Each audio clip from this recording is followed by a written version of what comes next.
மரகத தமால மலர் மொட்டுகளை மொய்க்கின்ற பொன்னிற கருவண்டு போ மாதவன் மார்பினில் வாசம் புரிந்தங்கு மெய்சிலிற் பேற்றும் விழிகள்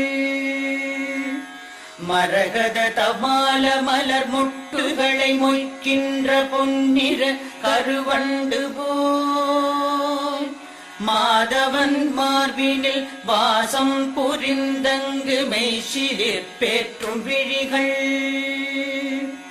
பரவும் பல்வடிவத்தின் செல்வ வளமாகிடும் திருமகளின் அழகு விழிகள்